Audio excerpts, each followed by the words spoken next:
অসমীয়া প্ৰতিদিন কাকতত খুব প্ৰথম পৃষ্ঠাতে মুখ্য বাতৰিৰূপে প্ৰকাশ কৰিছে যে আমাৰ যিখন এইমছ প্ৰতিষ্ঠা কৰা হ'ব গুৱাহাটীত, সেই এইমছখনত ৭৫% যিমান একেলগে যিমান চাকৰি লোৱা হ'ব তাৰে ৭৫% বাহিৰৰ বহিৰাগত প্ৰাৰ্থী নিযুক্তি দিয়া হৈছে বুলি এই আজি খুব ডাঙৰকৈ প্ৰকাশ কৰিছে। বিহাৰ উত্তৰ প্ৰদেশৰ প্ৰাৰ্থী এইমছত নিযুক্তি। সৰ্বভাৰতীয় আয়ুৰ্বিজ্ঞান প্ৰতিষ্ঠান গুৱাহাটীত বৃহৎ চাকৰি কেলেংকাৰী থলুৱা সংস্থা। গতিকে এইটো যদি সঁচা ঘটনা হয় তেনেহ'লে এইটো এটা অসমৰ কাৰণে খুব এটা ভয়াৱহ এটা ঘটনা।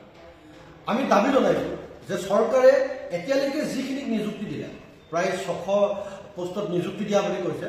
গতিকে ৬০০ পোষ্টত যিসকলক নিযুক্তি দিলে তেওঁলোকৰ যিখন তালিকা সেই তালিকাখন চৰকাৰে ৰাজহুৱা কৰিব লাগে, মুকলি কৰি দিব লাগে যে কোন কোন ল'ৰা ছোৱালীক আচলতে চাকৰি দিয়া হ'ল, ক'ৰ যুৱকে তাতে চাকৰি পালে, ক'ৰ যুৱক যুৱতী চাকৰি পাইছে, এই কথাটো একেবাৰে নিশ্চিত কৰিব লাগে। আৰু এতিয়াও তাত যিকেইটা ৭৬৯টা পোষ্ট এতিয়াও ফিল আপ কৰিবলৈ বাকী আছে বুলি কৈছে। আৰু এই পোষ্টবিলাকো যাতে অতি সোনকালে পূৰণ কৰা হয় আৰু অসমৰ যুৱক যুৱতীয়ে যাতে এই পোষ্টবিলাক পায় তাৰ কাৰণে আমি ৰাইজৰ দলে আমি জাতীয় যুৱ বাহিনী আমি দাবী উত্থাপন কৰিছোঁ। আৰু আমি আজি এটা RTIৰ জৰিয়তে এই গোটেই তথ্যখিনি আমি বিচাৰিম।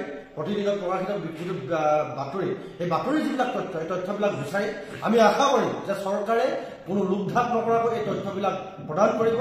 আৰু যদিহে চৰকাৰে এই ধৰণৰ কাম কৰিছে, এই ধৰণৰ হঠকাৰী সিদ্ধান্ত গ্ৰহণ কৰিছে, তেনেহ'লে আমি অনাগত দিনত কিন্তু চৰকাৰৰ বিৰুদ্ধে কঠোৰ ব্যৱস্থা গ্ৰহণ কৰিবলৈ বাধ্য হ'ম।